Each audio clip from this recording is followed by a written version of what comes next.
Hello दोस्तों, स्वागत है आपका एक नई वीडियो में। तो आज आपके लिए लेकर के आया हूँ एक न्यूज। वैसे आप लोग थंबनेल पढ़ के ही वीडियो के अंदर आए होंगे कि आखिरकार हमारी तीसरी वंदे भारत एक्सप्रेस कब आएगी, क्योंकि अभी तक ऐसी कोई खास न्यूज उस ट्रेन से रिलेटेड निकल करके नहीं आई है। साथ ही इसके अलावा इंडियन रेलवेज ने एक ठीक ठाक प्रोजेक्ट इस वक्त एक चाइनीज कंपनी को अलॉट कर दिया है। तो आज की इस वीडियो में यही बात करनी है कि आखिर क्या हमारी तीसरी वंदे भारत एक्सप्रेस और इस चाइनीज कंपनी को एलोकेट किए गए इस टेंडर या प्रोजेक्ट में कुछ सिमिलैरिटी है। वैसे हम लोग चाइना के सामान को कम यूज करने की बात करते हैं, तो फिर अगर प्रोजेक्ट चाइनीज कंपनी को एलोकेट कर दिए जाएंगे तो फिर हमारा चाइना को बाइकआउट करने का क्या मतलब बनता है। जितना बाइकआउट करके हम पैसा बचाएंगे उतना एक प्रोजेक्ट के थ्रू ही चाइनीज कंपनीज तक चला जाएगा। तो आखिर भारतीय रेलवे ने ऐसा क्यों किया, कौन सा प्रोजेक्ट है, आखिर किस चीज का प्रोजेक्ट है और कैसे रिलेटेड है ये हमारी तीसरी वंदे भारत एक्सप्रेस से, आज आपको बताऊंगा यही सब। हेलो दोस्तों, मेरा नाम है दीपक,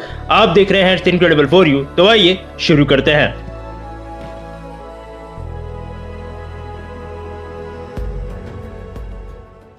तो चलिए शुरुआत इस प्रोजेक्ट से ही करते हैं। आपको अपने आप पता चल जाएगा आगे तीसरी वंदे भारत एक्सप्रेस के बारे में। तो ये न्यूज कि प्रोजेक्ट एलोकेट हुआ है चाइनीज कंपनी को, ये बात सच है, क्योंकि परसों ही दो लोगों को मैंने ट्विटर पे एक दूसरे को सभ्यता से गाली देते हुए देखा, जिसमें एक का कहना था कि प्रोजेक्ट एलोकेट नहीं हुआ है जबकि दूसरे का कहना था कि हुआ है। मैं आपको एक न्यूज पोर्टल की हेडलाइन दिखा दूंगा कि एक टेंडर एलोकेट हुआ है चाइनीज कंपनी को। तो ये टेंडर है किस चीज का? तो असल में इसी वक्त इंडिया के लिए वंदे भारत एक्सप्रेस ट्रेन पर काम हो रहा है। तो इन्हीं वंदे भारत ट्रेन के लिए इंडियन रेलवेज को व्हील्स की जरूरत थी और करीबन 39,000 ट्रेन के व्हील्स यानी पहियों का टेंडर एक चाइनीज कंपनी को अवार्ड किया गया है। टाइजोंग हांगकांग इंटरनेशनल लिमिटेड करके ये कंपनी है जिसको ये व्हील्स का ऑर्डर दिया गया है और अब हमारी वंदे भारत एक्सप्रेस ट्रेन के लिए यही एक तरह से चाइनीज कंपनी टायर्स को बनाएगी और इंडियन रेलवेज को सप्लाई करेगी। लेकिन अब जो भी मैंने आर्टिकल पढ़े हैं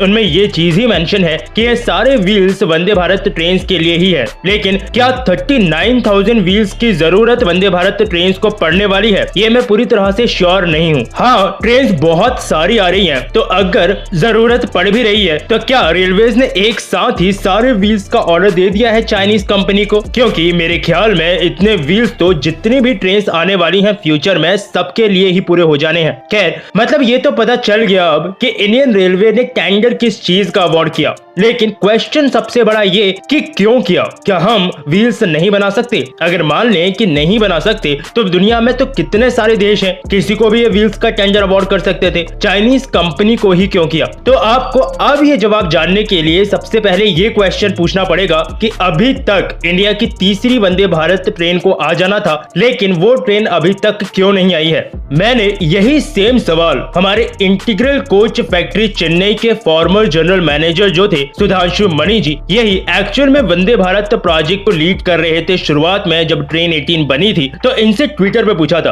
और इनका सिंपल सा जवाब था कि कुछ डिलेज हैं जिनकी वजह से तीसरी वंदे भारत अभी तक तैयार नहीं हो पाई और इन डिलेज में एक्चुअली एक वॉर का योगदान है जो अभी हो रही है और यह है रूस यूक्रेन वॉर। रूस यूक्रेन वॉर ने दुनिया भर में सप्लाई चेन को इफेक्ट किया है और इससे इफेक्ट हुआ है इंडिया भी। बाकी जो चीजों पे इफेक्ट था वो तो है ही, लेकिन ये पहियों का इंपोर्ट भी इफेक्ट हुआ। एक महीने पहले की मैं आपको मिंट की एक रिपोर्ट दिखाता हूँ जिसमें लिखा है कि on going Russia Ukraine war की वजह से भारत वंदे भारत ट्रेन के व्हील्स को एयरलिफ्ट करने की सोच रहा है। और ऐसा क्यों? क्योंकि इस चाइनीज टेंडर से पहले $16 मिलियन में इंडिया ने 36,000 व्हील्स का कॉन्ट्रैक्ट एक यूक्रेन बेस्ड फर्म को दिया था और प्लान किया गया था कि यूक्रेन के ब्लैक सी पोर्ट से महाराष्ट्र के जवाहरलाल नेहरू पोर्ट ट्रस्ट तक उन व्हील्स को शिप किया जाएगा। लेकिन ऐसा कुछ होता उससे पहले ही पुतिन साहब बंदूक लेकर घुस गए और फिर यूक्रेन में क्या हुआ वो तो आपको भी पता है। लेकिन इस बीच इंडियन अथॉरिटीज 128 व्हील्स को रोमानिया तक रोड के जरिए पहुंचाने में कामयाब रही। यानी उस समय हमें एटलीस्ट इतने पहिए मिल गए कि उन्हें लगा करके हम लोग ट्रेन का ट्रायल रन तुरंत तो शुरू कर ही सकते थे। और मिंट ने ये चीज छापी है कि सुधांशु मणि जी ने भी कहा था कि इसके थ्रू कोई बहुत बड़ा इफेक्ट नहीं होना है, लेकिन अगली वंदे भारत अब मई, जून या जुलाई से पहले नहीं आएगी। और परसों बात करते वक्त सुधांशु जी ने फिर से जुलाई का ही जिक्र किया, यानी अगली जो वंदे भारत ट्रेन है ये अब मोस्ट प्रोबेबली आएगी जुलाई में। और यूक्रेन एक्चुअली यूरोपियन यूनियन की भी फ्रेट रेल कार्स वगैरह की व्हील्स का एक अच्छा सप्लायर है। यूक्रेन 70% उसकी ग्लोबल मार्केट होल्ड करता है, जिस वजह से व्हील्स शॉर्टेज होने का खतरा पहले से ही था। और रेलवेज का कहना यही है कि ये टेंडर इसलिए जारी किया गया चाइनीज फर्म को क्योंकि जो दूसरी कंट्रीज से डिलीवरीज हैं वो काफी इफेक्ट हो गई हैं रूस यूक्रेन वॉर के चलते, और वापस रिकवर होने में इसे टाइम लगेगा। लेकिन वंदे भारत ट्रेन का टारगेट तो जल्द ही पूरा करना है। वैसे न्यूज के मुताबिक, जी हाँ, न्यूज के मुताबिक ये कॉन्ट्रैक्ट है सिर्फ 170 करोड़ का, लेकिन अब क्योंकि इसमें चाइनीज फर्म का नाम आ गया है इसलिए ये टेंडर कहीं ना कहीं सबकी नजर में आ गया है। ये सेम फर्म जिसको ये टेंडर दिया गया है, इसको लास्ट टेंडर दिया गया था मार्च 2020 में। उसके बाद जब भी ये चाइनीज कंपनी आती थी तो इसको लात मार के भगा देते थे, लेकिन इस वक्त 4 अप्रैल को ये टेंडर खोला गया था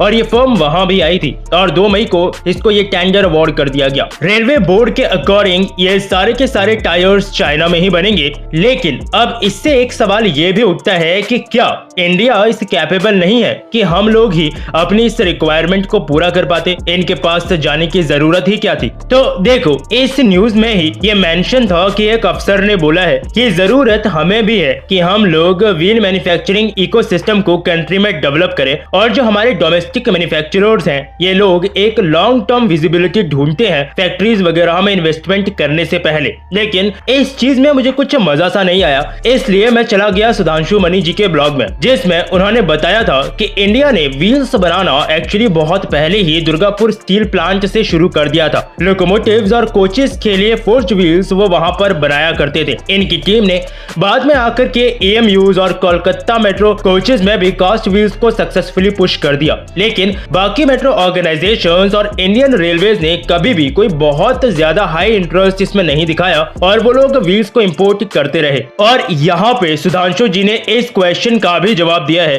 कि क्या ट्रेन 18 के व्हील्स को इंपोर्ट करने की जरूरत थी, हाँ या नहीं। पहले जो 2 ट्रेन 18 आई थी उनके टाइम पे आखिर क्या किया गया था। ये एक काफी ठीक ठाक बड़ा इंफॉर्मेटिव ब्लॉग है जिसका लिंक मैं नीचे डिस्क्रिप्शन बॉक्स में छोड़ दूंगा, क्योंकि पूरा ब्लॉग यहाँ पर इस वीडियो में बताना मेरे लिए पॉसिबल नहीं होगा, लेकिन आपको रिकमेंड करूंगा कि अगर आप चाहो तो जाकर बिल्कुल पढ़ सकते हो। तो यह है सारी कहानी कि क्यों अगली यानी तीसरी वंदे भारत एक्सप्रेस लेट है, क्यों इंडियन रेलवेज ने 2020 के बाद जिस कंपनी को कोई टेंडर अवार्ड नहीं किया था, क्यों उसे अब टेंडर अवार्ड करना पड़ा है, और कैसे इंडिया में व्हील मैन्युफैक्चरिंग का जो ये प्रॉब्लम है, मतलब मैं इसे प्रॉब्लम बोल रहा हूँ, आप जो भी कहो, और उसके लिए मैंने सुधांशु जी का ब्लॉग नीचे डिस्क्रिप्शन बॉक्स में छोड़ ही दिया है। बाकी आपको क्या लगता है, इंडियन रेलवेज ने ये टेंडर देके सही किया? क्योंकि ऑल्दो सिर्फ 170 करोड़ का ही टेंडर है, बहुत बड़ा नहीं है, या फिर गलत किया? क्योंकि अगर हम सोच रहे हैं कि चाइनीज कंपनीज को कॉन्ट्रैक्ट नहीं देना है तो फिर वो 170 करोड़ का हो या 1700 करोड़ का, टेंडर देना गलत ही है। आपकी राय